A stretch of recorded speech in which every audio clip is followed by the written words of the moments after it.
वही general entries जिसपे GST का इफेक्ट होता है। तो वो एंट्रीज बताने से पहले मैं आपको जीएसटी के बारे में थोड़ा सा बेसिक्स क्लियर कर देती हूँ।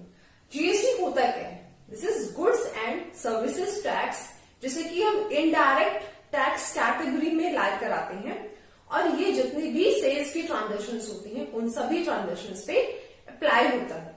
ठीक है, अब जीएसटी को further we have classified into 3 categories. First is IGST, second one is CGST and the third one is SGST. IGST stands for integrated GST. Integrated GST हम कब अप्लाई करते हैं? व्हेन वी आर टॉकिंग कि जो transactions हैं वो एक state से दूसरे स्टेट में हो रही है, इसे हम इंटर स्टेट केस में अप्लाई करते हैं। लेट्स से सेलर जो है वो मुंबई का है और जो परचेजर है वो बैंगलोर का है। दैट मीन्स सेलर परचेजर दोनों अलग अलग स्टेट्स में है, तो हम कौन सा जीएसटी अप्लाई करते हैं? आईजीएसटी। अब सेकेंड आता है कि ट्रांजेक्शन विद इन स्टेट हो रही है, जिसे कि हम इंट्रा स्टेट कहते हैं, तो उस केस में हम अप्लाई करते हैं सीजीएसटी एंड एसजीएसटी। दोनों में इक्वल कंट्रीब्यूशन होता है। लेट्स से जीएसटी का रेट अगर 18% है तो सीजीएसटी और एसजीएसटी दोनों में 9% शेयर होगा। CGST central GST, SGST state GST. ठीक है, फर्दर अब मैंने बोला कि सेल्स के केस में जीएसटी अप्लाई होता है। अब सेल्स के केस में है, दैट मीन्स परचेजर को वो पे करना पड़ेगा और सेलर वो जीएसटी रिसीव कर रहा है। तो परचेजर के केस में हम इनपुट जीएसटी वर्ड यूज करते हैं। क्या यूज करते हैं? Input GST. और सेलर के केस में हम वर्ड यूज करते हैं आउटपुट जीएसटी। अब अगर वो इंटर स्टेट है तो हम क्या बोलेंगे? Input IGST and output IGST. अगर वो इंट्रा स्टेट है तो हम यूज करेंगे input CGST, input SGST, output CGST, output SGST. ठीक है, अब उसके बाद इनपुट जो हमने पे किया, आउटपुट जो हमने रिसीव किया, ये ना तो हमारे लिए हमारी इनकम है। ठीक है, सेल्स के केस में हम सोचते हैं कि हमारे पास आ रहा है तो ये हमारी income. No, this is not our income, ये हमें गवर्नमेंट को पे करना है। तो परचेज के केस में क्या हुआ? हमने पेमेंट सेलर को कर दी। अब सेलर ने वो जीएसटी रिसीव कर लिया। अब लाइबिलिटी अल्टीमेटली किसकी है? सेलर की है। That seller has to make payment to the government, क्योंकि परचेजर ने आपको पेमेंट कर दी है। तो अब एक परचेजर ऐसा तो नहीं है ना कि वो सेलर नहीं होगा, एक परचेजर सेलर भी होगा और वो परचेजर भी होगा। तो इसमें एक सेट ऑफ का प्रोविजन होता है, जिसमें क्या होता है कि आप अपने इनपुट जीएसटी और आउटपुट जीएसटी को सेट ऑफ कर देते हैं। वो कैसे करते हैं? फॉर एग्जाम्पल इनपुट क्या है? हमने ऑलरेडी पे कर दिया है। आउटपुट जो हमें रिसीव हुआ है हमें पे करना है, तो दोनों की बैलेंसिंग निकाली जाती है।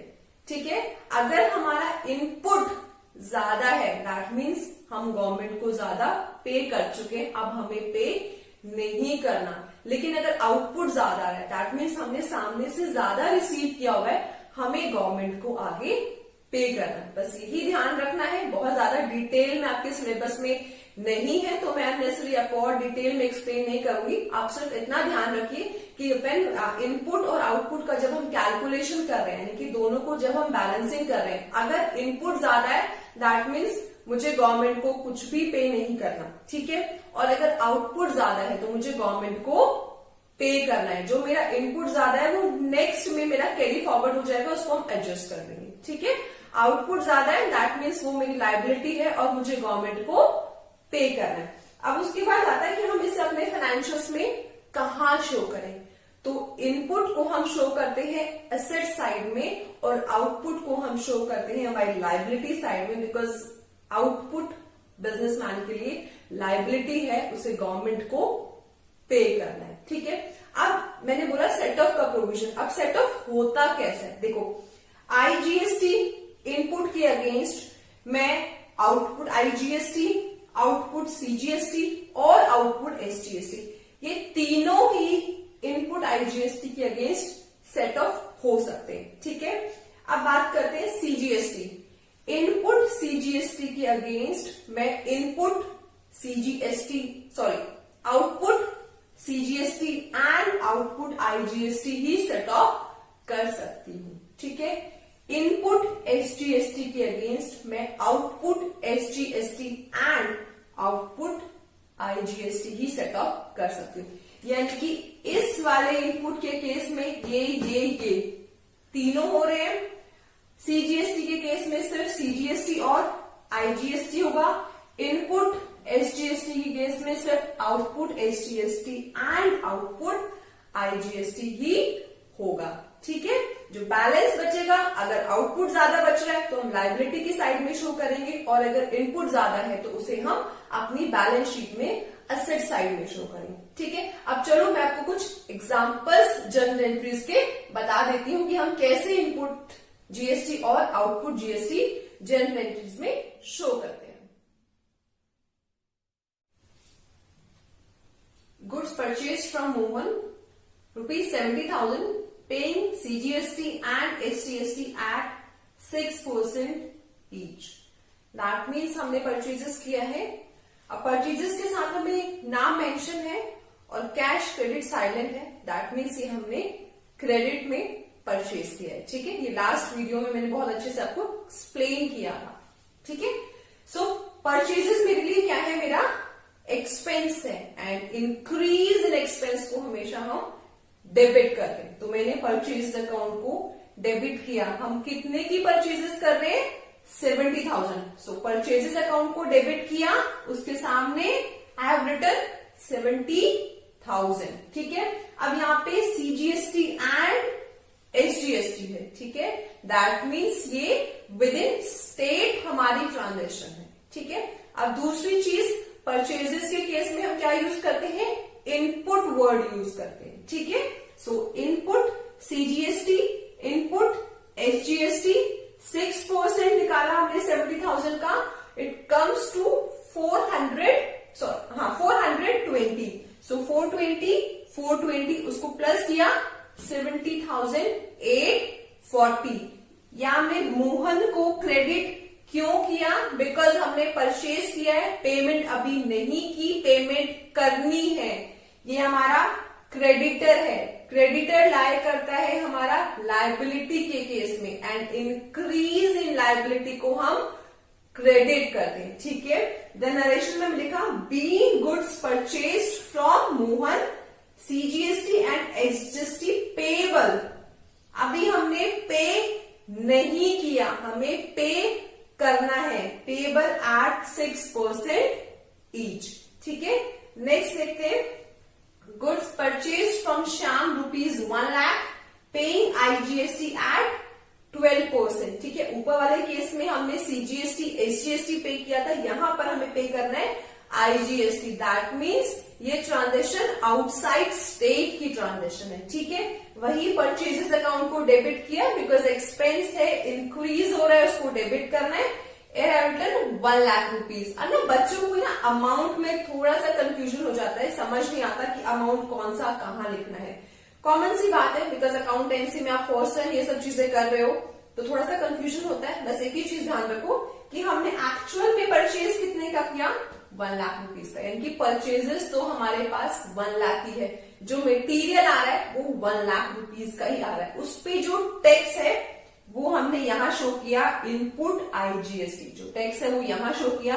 अब अल्टीमेटली हम सेलर को पे कितना कर रहे हैं, जो परचेज किया है वो प्लस जो उस पे टैक्स है, वो दोनों ही हम उसको पे कर रहे हैं, और we have paid 1 lakh rupees 12,000। ठीक है, not yet paid, it is also payable because credit की ट्रांजेक्शन। आप एक सिंपल सा एग्जांपल ले लीजिए, आप कुछ भी इलेक्ट्रॉनिक अप्लायंस अगर परचेज करने जाते हैं तो वो आपको बताया था कि ये लेट्स से 10,000 इसका प्राइस है, plus 18% GST you have to pay. तो एक्चुअल में उसका अमाउंट कितना था, 10,000। आपने उसको पे कितना किया, 10,000 प्लस 1,800, दैट मीन्स 11,800 आपने उसको पे किया। सिमिलरली यहां पर होता है, परचेजेस कितने की थी, 1 लाख की। जीएसटी कितना है 12,000। एक्चुअल में आपको कितना पे करना है या आपने पे कर दिया वो आपका यहां आएगा, ठीक है। The narration being goods purchased from Shyam and IGST payable eight 12%। अगर अभी हमने पे कर दिया होता तो हम यहां पे वर्ड पेड यूज कर देते, पेबल कीजिएगा, ठीक है। अब थर्ड एग्जांपल देखते हैं।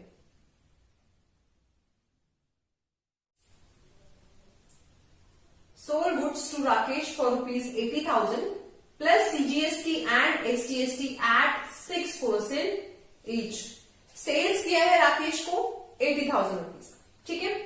अब सेल्स मेरे लिए क्या है, मेरी इनकम है, ठीक है, इसलिए मैंने उसे यहां पे क्रेडिट किया है। राकेश क्या है, देखो इसमें भी अगेन कैश और क्रेडिट साइलेंट है, नेम गिवन है, दैट मीन्स ये मेरी क्रेडिट की ट्रांजेक्शन है। मैंने सेल्स की है, मुझे पैसा अभी नहीं आया, पैसा आना है, दैट मीन्स ये मेरा डेटर है। डेटर मेरा असेट में लाई करता है एंड इंक्रीज इन एसेट को हम डेबिट करते हैं। सो मैंने राकेश के अकाउंट को यहां डेबिट किया, ठीक है। सेल्स मेरे लिए मेरी रेवेन्यू है, मेरी इनकम है एंड इंक्रीज इन सेल्स को हम क्रेडिट करते हैं। सो मैंने यहां पे उसे क्रेडिट किया। आउटपुट सीजीएसटी मेरी लाइबिलिटी है जो मुझे पे करनी है, इसलिए यहां पे मैंने उसे क्रेडिट किया, ठीक है। सो सेल्स एक्चुअल में कितने की थी 80,000 की, ठीक है। कितना चार्ज किया है हमने 6% ईच, सो 6% 480, ठीक है। अब जो सेल्स थी वो तो 80,000 की, लेकिन उसने सामने वाली पार्टी ने मुझे जीएसटी भी पे किया है, तो एक्चुअली में मुझे वहां से कितना अमाउंट आना है 80,960। ये वो अमाउंट है जो मुझे मेरी पार्टी पे करने वाली है, सेल्स प्लस आउटपुट जीएसटी, ठीक है। नरेशन में being goods sold to Rakesh CGST and STST charge at 6% each, ठीक है। ये जो मैंने आपको एसटीएसटी आईजीएसटी के जो रेट्स गिवन है, ये जस्ट एज एन एग्जांपल दिए हैं। जो करंट जो मार्केट में जो रेट है, जो गवर्नमेंट के रेट है, वो ये रेट नहीं है। मैंने सिर्फ आपको एग्जांपल के लिए रेट स्पेसिफाई किए, ठीक है। नेक्स्ट आता है furniture purchase from Durgesh for ₹1,60,000। 160 का फर्नीचर परचेज किया है दुर्गेश से, plus IGST at 10%। IGST 10% charge हो रहा है। Payment made through check ₹60,000। 60,000 हमने इंस्टेंटली चेक के थ्रू पेमेंट कर दी है और बैलेंस अभी हमें पे करना है। तो देखो इसमें कौन कौन से अकाउंट्स पहले आ रहे हैं। एक तो हमने फर्नीचर परचेज किया है, प्लस कुछ पेमेंट हमने चेक के थ्रू की है, कुछ बैलेंस आउटस्टैंडिंग है दुर्गेश, प्लस हमारा इनपुट आईजीएसटी, ठीक है। फर्नीचर मेरे लिए क्या है, मेरी असेट है, मेरी असेट इंक्रीज हो रही है, डेबिट करना है, इसलिए फर्नीचर अकाउंट को डेबिट किया, ठीक है। इनपुट आईजीएसटी मुझे अभी पे करना है, मेरा एक्सपेंस इंक्रीज हो रहा है, तो उसको मैंने क्या किया, डेबिट किया, ठीक है। मैंने पेमेंट की है थ्रू चेक, यानी कि मेरे बैंक अकाउंट से पैसा माइनस होने वाली, मेरी बैंक का जो बैलेंस है वो डिक्रीज होने वाली है। मेरी असेट अगर डिक्रीज होती है तो उसे हम क्या करते हैं, क्रेडिट करते हैं, ठीक है। दुर्गेश को मैंने क्रेडिट क्यों किया, बिकॉज ये मेरा क्रेडिटर है। लाइबिलिटी अगर इंक्रीज होती है तो उसे हम क्रेडिट करते हैं, ठीक है। अब फर्नीचर कितने का परचेज कर रहे हैं, 1,60,000 का, उस पे जीएसटी कैलकुलेट किया 16,000। हम बैंक के थ्रू पेमेंट कर रहे हैं 60,000, जो बैलेंस है 1,16,000 वो उसे अभी हमें पे करना है, ठीक है। 160, 16,000, 60,000, 1,16,000 balance has to be paid, ठीक है। So being furniture purchase from Durgesh plus IGST at 10%, ₹60,000 paid through cheque, ठीक है। एक और एग्जांपल समझा देती हूं आपको।